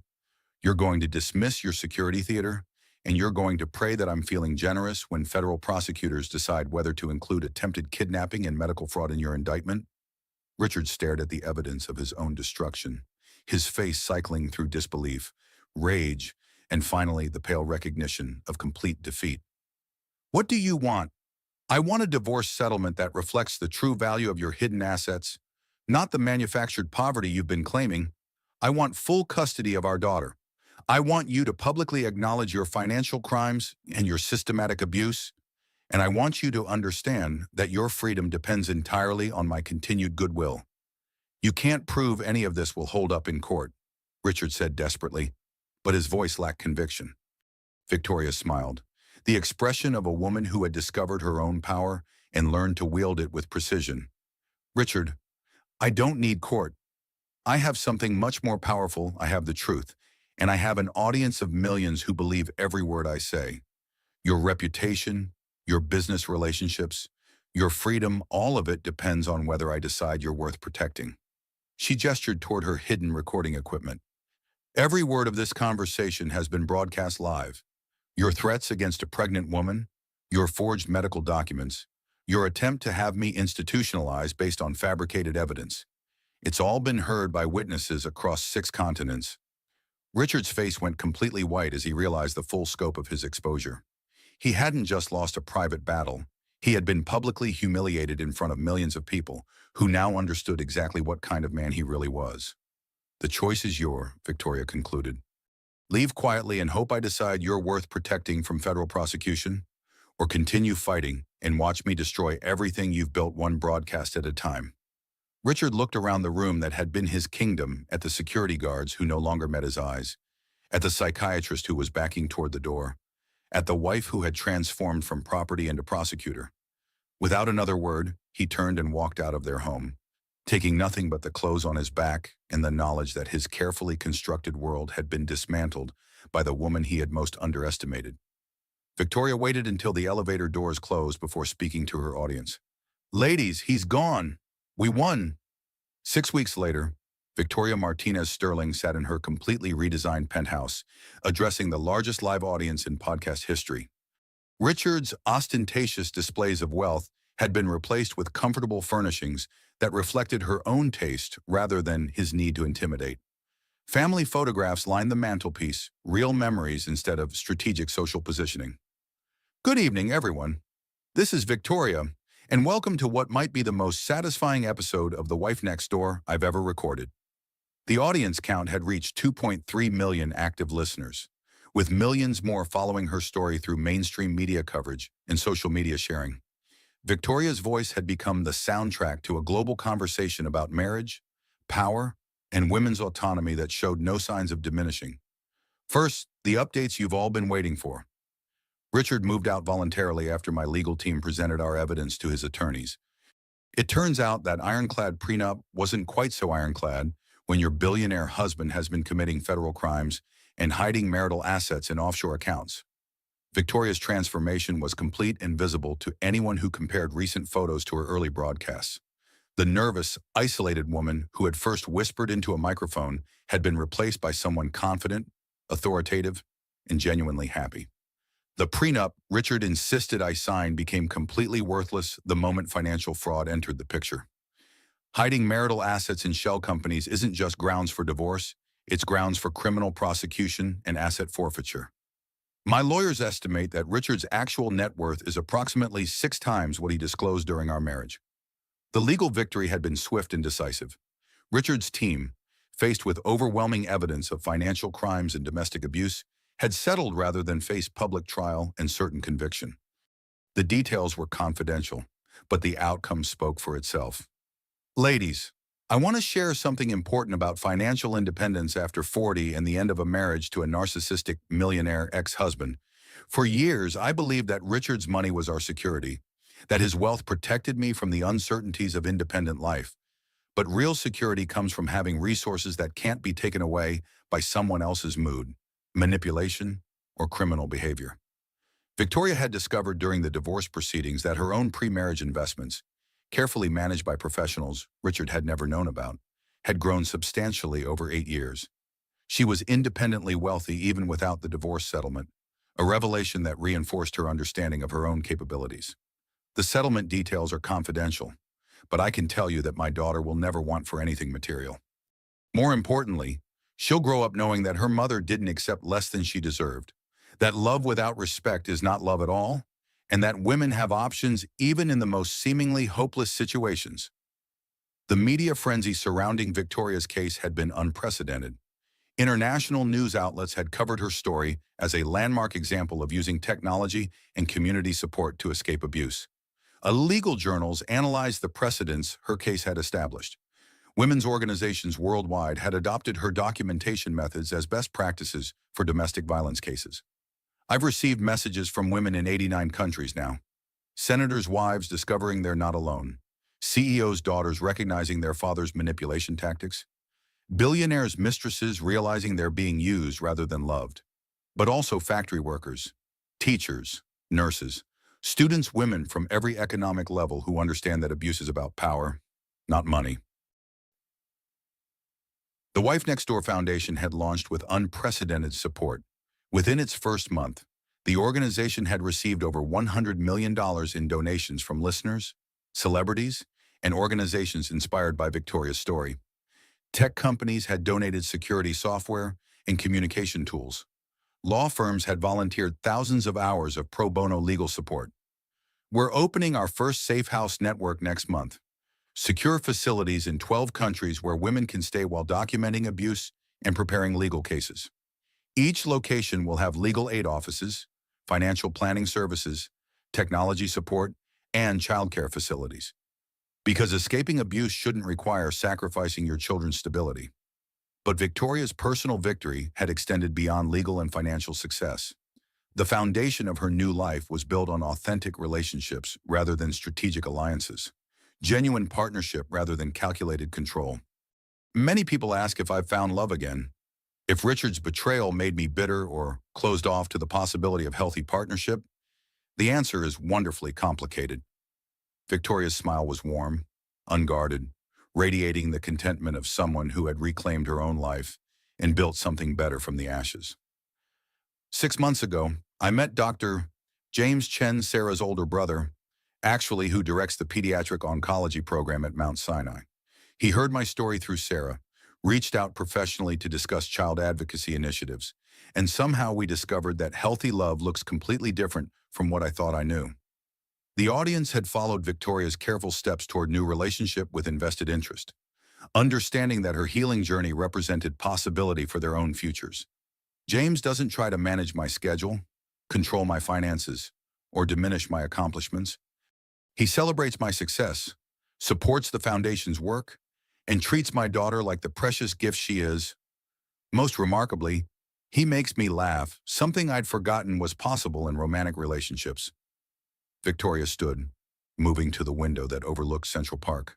In the distance, she could see the building where Richard now lived in a significantly smaller apartment, his assets frozen pending federal investigation. This isn't a fairy tale ending where a good man rescues me from trauma. This is a story about how healing yourself creates space for healthy love to enter your life. James didn't save me, I saved myself. But now we're building something together based on mutual respect, genuine partnership, and the understanding that love multiplies strength rather than diminishing it. The distinction was important, both for Victoria's audience and for her own understanding of what healthy relationships could look like after systematic abuse. Richard reached out last week through his attorneys. He wants to discuss custody arrangements for when Elena's born. After his legal team reviews the comprehensive agreement I'm prepared to offer, we'll see what kind of relationship he's capable of having with his daughter. Victoria's hand rested on her belly, where Elena was now strong enough that her movements were visible through clothing. This child would grow up with advantages Victoria had never imagined: financial security that couldn't be threatened, a mother who understood her own worth, and a global community invested in her success. But that's a conversation for another day. Today, Elena and I are celebrating our independence and planning our next adventures. Victoria returned to her microphone, her voice carrying the warmth and authority of someone who had found her true purpose. The foundation continues to expand beyond anything I dreamed possible. We're launching our first international conference next month, bringing together survivors, legal experts, technology innovators, and policymakers from around the world. We're developing virtual reality training programs to help people recognize manipulation tactics before they become trapped. We're creating financial literacy curricula specifically designed for women seeking economic independence. But beyond professional achievements, Victoria's transformation was evident in smaller, daily victories that represented the true measure of her healing. Elena's nursery is decorated with art from women around the world who found their voices through our community. Her library includes books about strong women, independent thinking, and the importance of trusting your own perceptions. She's already learning that her voice matters, that her feelings are valid, and that love means respect, lessons that took me 42 years to fully understand. Victoria looked around her reclaimed home, every object and photograph reflecting her own choices rather than someone else's vision of what her life should look like. To my original listeners who've been with me since that first terrified recording, thank you for teaching me that truth-telling is a revolutionary act. To the newcomers joining us every day, welcome to the sisterhood. Your story matters. Your voice has power, and together, we can change the world one conversation at a time. She paused, feeling Elena move restlessly, as if responding to her mother's emotional energy.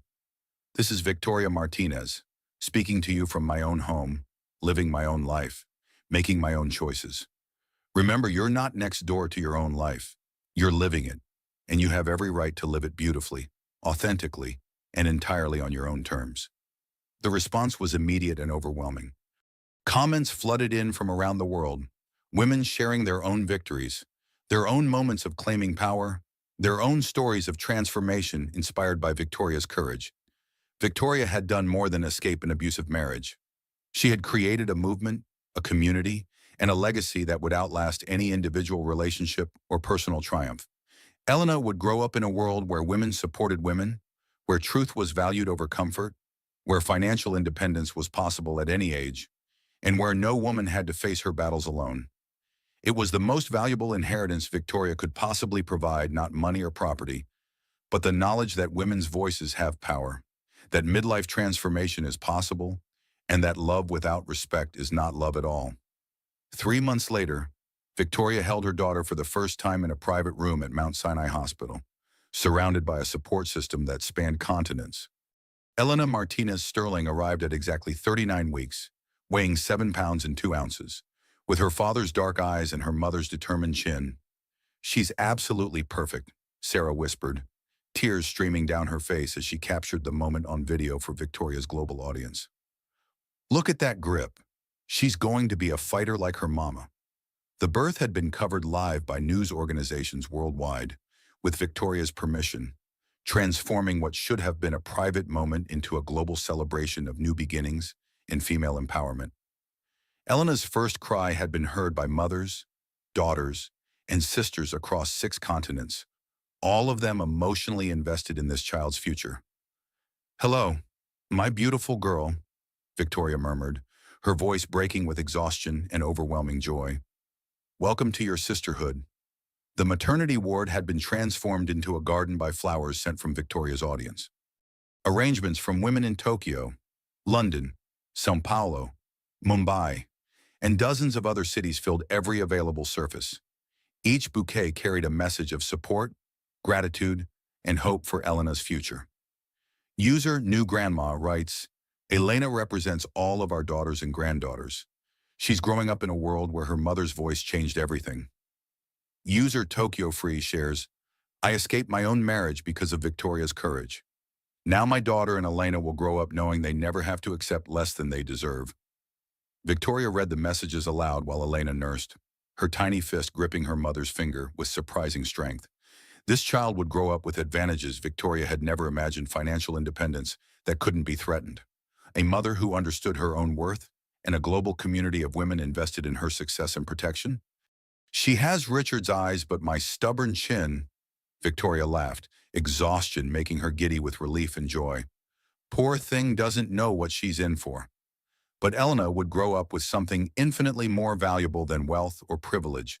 She would have a mother who had fought for the right to be herself, who had chosen courage over comfort, who had turned personal trauma into global change. "I started this podcast to expose one man's lies," Victoria reflected during her first post-birth broadcast, Elena sleeping peacefully in her arms. "Instead, I uncovered a universal truth that women around the world were waiting to hear: we're stronger than we think. We're not alone in our struggles, and we have more options than anyone wants us to believe." The Wife Next Door Foundation had become a global phenomenon. In its first 6 months, the organization had provided legal aid to over 5,000 women, financial literacy training to 20,000, and emergency support to hundreds of women escaping dangerous situations. Safe houses were operating in 15 countries, staffed by survivors who understood exactly what newly escaped women needed most. To every woman listening who sees herself in my story, you already have everything you need to change your life. The courage exists inside you. The strength is there, waiting to be discovered. You're just waiting for permission to use your own power. Victoria's voice carried the authority of someone who had tested these truths under the most extreme circumstances and emerged victorious. Stop waiting for permission. Give it to yourself. The legal aftermath of Victoria's case had created precedents that would protect other women for generations.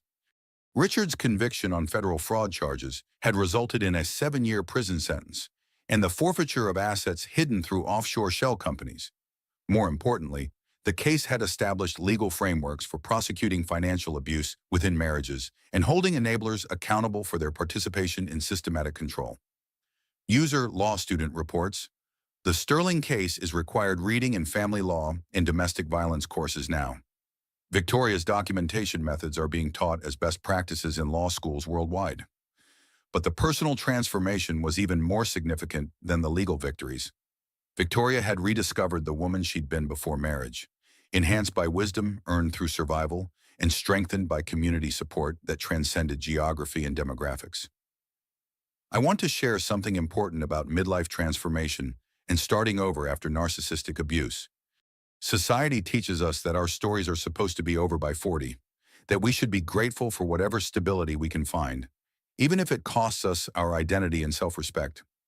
Elena stirred in her arms, making soft sounds that seemed like agreement with her mother's revolutionary ideas. But I learned something that changed everything. It's never too late to remember who you are underneath all the roles you've been assigned. It's never too late to demand better treatment, and it's never too late to rewrite your own story in your own words. Richard had attempted to visit the hospital, but Victoria's security team volunteers from her audience, who happened to be former law enforcement, had turned him away according to the custody agreement Victoria's lawyers had crafted with surgical precision. He'll meet Elena when she's old enough to understand why her father wasn't present for the early years of her life. When she's old enough to hear the truth about how her parents' marriage ended and why her mother chose to protect her from witnessing abuse, and when she's old enough to decide for herself what kind of relationship, if any, she wants with him. The decision was controversial among some traditional family advocates, but Victoria's audience understood the protection she was providing for her daughter. Children deserve better than witnessing the systematic destruction of their mothers. Even if that destruction is perpetrated by their fathers, Elena will grow up knowing that love means respect, that partnership requires equality, and that no one has the right to diminish another person's humanity for their own convenience. Dr. James Chen knocked softly on the hospital room door, his arms full of practical gifts, diapers, baby clothes, and a teddy bear that would become Elena's constant companion.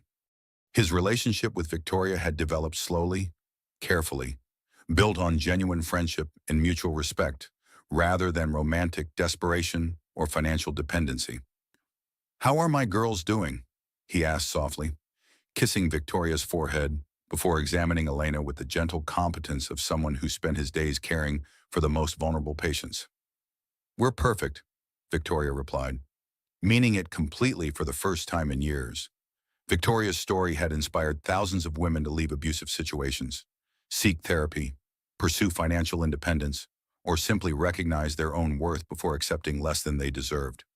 The ripple effects would continue for generations, creating a world where Elena would have choices her mother had to fight to discover.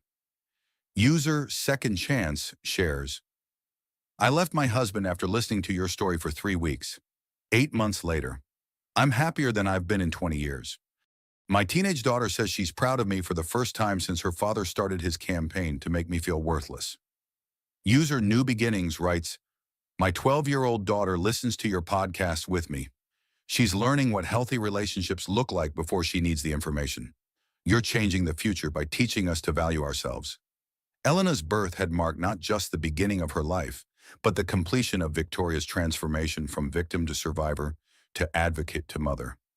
The scared, isolated woman who had discovered her husband's betrayal 18 months ago was gone forever, replaced by someone who understood her own power and used it to protect others. "This is what victory looks like," Victoria told her audience, kissing Elena's forehead gently. "Not revenge against those who hurt us, not bitterness about time lost, but the freedom to build something beautiful from the ashes of what didn't serve us."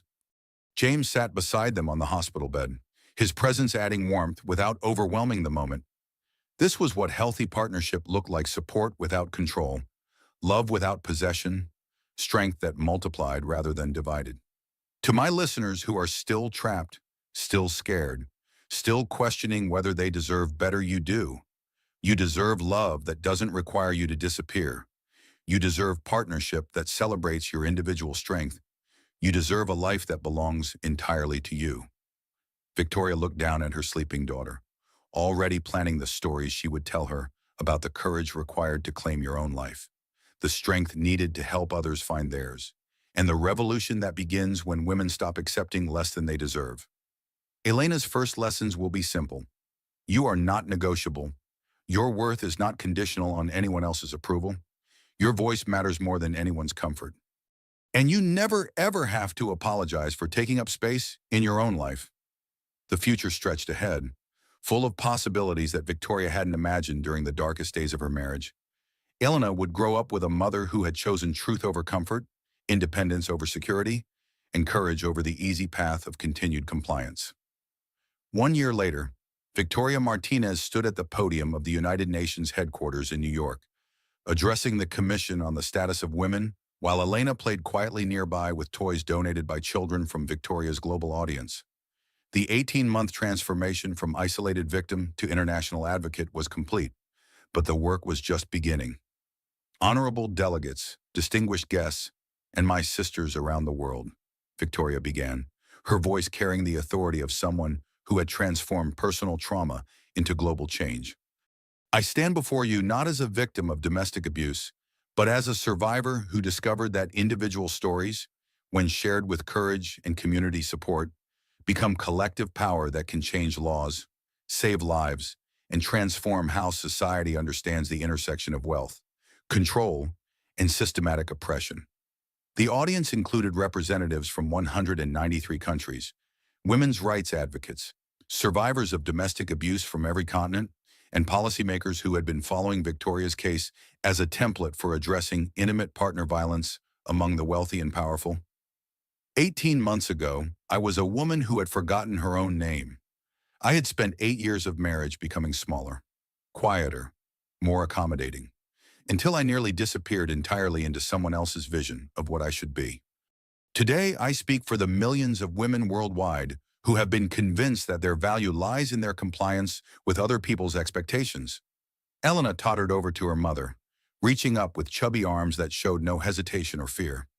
Victoria lifted her daughter without missing a beat, the gesture underlining her point about women's capacity to nurture while leading, to be simultaneously soft and strong, vulnerable and powerful. Domestic abuse among the wealthy is particularly insidious because it's hidden behind philanthropy, social standing, and financial security. Society assumes that money equals safety, that privilege protects against harm, that successful men don't systematically destroy their wives' identities. But control is control, whether it's enforced through poverty or abundance, whether it's hidden behind designer clothes or homeless shelters.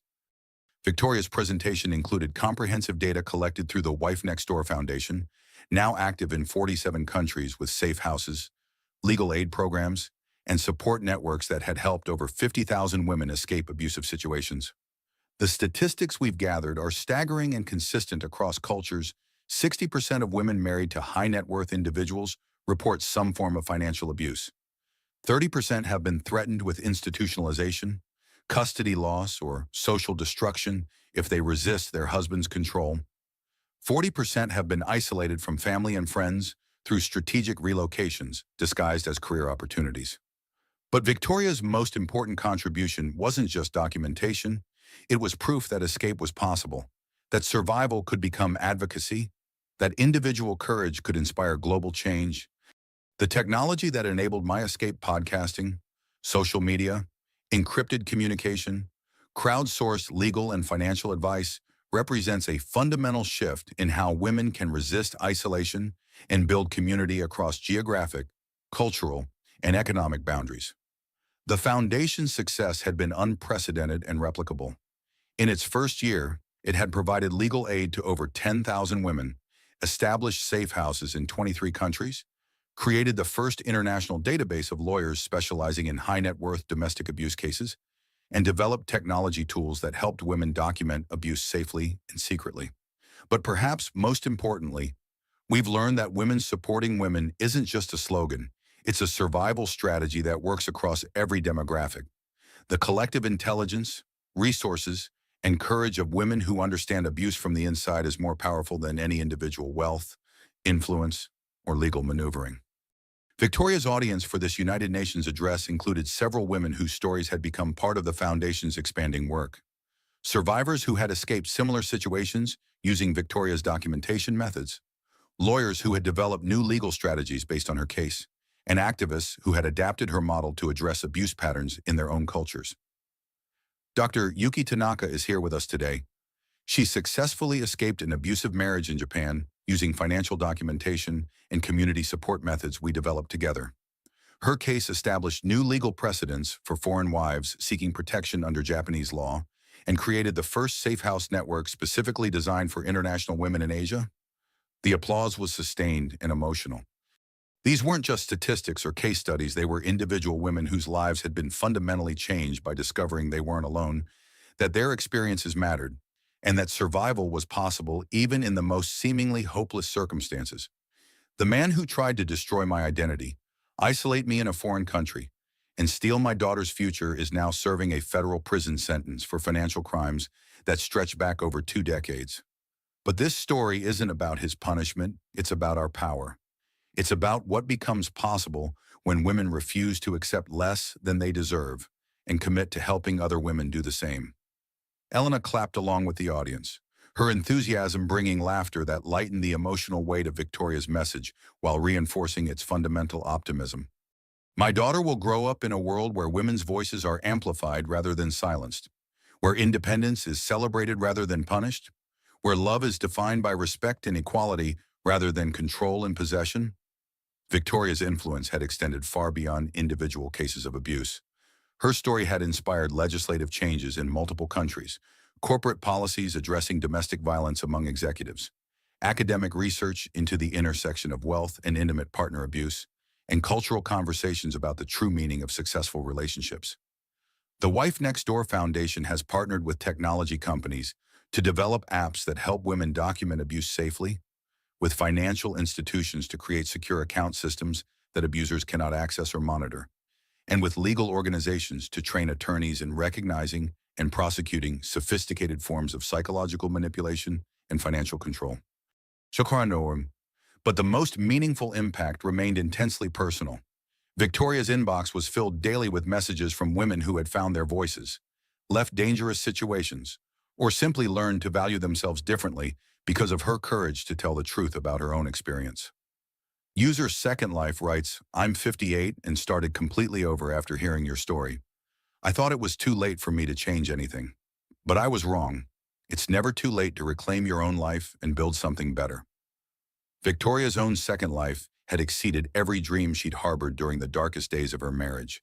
Professional recognition as an advocate and speaker brought meaning rather than just income. Financial independence couldn't be threatened by anyone's manipulation or mood.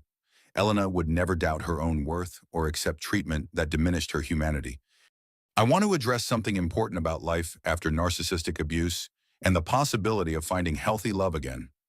Many survivors ask if escape means lifelong loneliness, if healing means permanent distrust, if independence requires isolation from romantic partnership. Victoria's smile was warm, unguarded, radiating the contentment of someone who had reclaimed her own life and discovered that healing created space for genuine love rather than closing off that possibility. 8 months ago, I married Dr.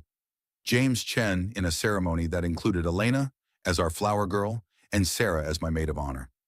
Our relationship is built on mutual respect, shared values, and the understanding that healthy love multiplies individual strength rather than requiring either person to become smaller. The audience responded with warmth that acknowledged both Victoria's personal happiness and the broader message about what relationships could look like when based on equality rather than control. James doesn't manage my schedule, control my finances, or view my success as competition for his attention. He celebrates my work, supports the foundation's mission, and treats Elena like the precious gift she is. Most importantly, he understands that I saved myself. He didn't rescue me from my trauma, but he chose to build a future with the woman I became through that process. Elena, as if responding to the mention of her stepfather, called out, "Daddy James," and waved to the audience, bringing another wave of laughter and affection from the assembly. This isn't a fairy tale ending where a good man saves me from my circumstances. This is a story about how healing yourself creates space for healthy love to enter your life, how independence enables genuine partnership, and how understanding your own worth attracts people who value rather than diminish that worth. Victoria's presentation concluded with a video montage featuring women from around the world whose lives had been changed by her story. Factory workers in Bangladesh who had learned about financial independence, university students in Stockholm who were studying Victoria's case in women's studies courses, senators' wives in Washington who had found courage to address their own situations after hearing her broadcasts. This is what happens when one woman tells the truth about her experience, Victoria concluded, Elena now sleeping peacefully in her arms. It gives permission for millions of other women to tell theirs. It creates ripples that become waves that become tsunamis of change that transform how entire societies understand women's worth, women's rights, and women's power. The standing ovation lasted over 7 minutes, but more importantly, the conversations that began that day would continue in homes, offices, universities, and government buildings around the world. To every woman listening, whether you're in Manhattan or Mumbai, whether you're 22 or 72, whether you're trapped or free, your story matters. Your voice has power. You deserve love that doesn't require you to disappear, and you are never, ever alone in this fight. Victoria looked down at Elena, who was dreaming peacefully despite the applause surrounding them. This child would grow up knowing that women could change the world simply by refusing to accept less than they deserved, that survival could become advocacy, and that individual courage could inspire global transformation. This is Victoria Martinez, speaking to you from the United Nations with my daughter Elena and millions of sisters worldwide. Remember, you are not next door to your own life. You're living it, and you have every right to live it beautifully, authentically, and entirely on your own terms. Later that evening, as Victoria tucked Elena into her crib in their hotel room overlooking the East River, she reflected on the journey that had brought them to this moment. From that first terrified whisper into a microphone to addressing world leaders, from isolation to global sisterhood, from victim to advocate to mother to wife to international voice for women's empowerment. Your mama learned something important. Sweet girl, Victoria whispered to her sleeping daughter. Sometimes the worst thing that happens to you becomes the most important thing you ever do. Sometimes breaking apart completely is the only way to become whole. And sometimes the courage to save yourself becomes the inspiration that saves millions of others. Elena stirred slightly, her tiny fist curling around Victoria's finger with the same determined grip she'd shown at birth. This child would never question her own worth, never apologize for her strength, never accept treatment that diminished her humanity. The world is different now because women like us refuse to stay quiet when we're told our voices don't matter, Victoria continued softly. And it will be even better by the time you're old enough to change it yourself. Outside their window, New York City sparkled with infinite possibility. Somewhere in those lights were women listening to Victoria's broadcasts, finding their own voices, planning their own escapes, building their own futures based on self-respect rather than others' approval. The revolution that had begun with one woman's refusal to be silenced was now unstoppable, carried forward by millions of voices that would never again accept less than they deserved. Victoria's story was complete, but the movement she had started was just beginning. Elena Martinez Sterling would grow up in a world where women supported women, where truth was valued over comfort, where financial independence was possible at any age, where love was always based on respect, and where no woman had to face her battles alone. It was the most beautiful ending Victoria could have imagined, because it wasn't an ending at all. It was a beginning that would echo through generations of women who understood their own worth and refused to settle for anything less than they deserved. The wife next door had become the voice of women everywhere, and her daughter would inherit a world transformed by the simple, revolutionary act of one woman telling the truth about her life.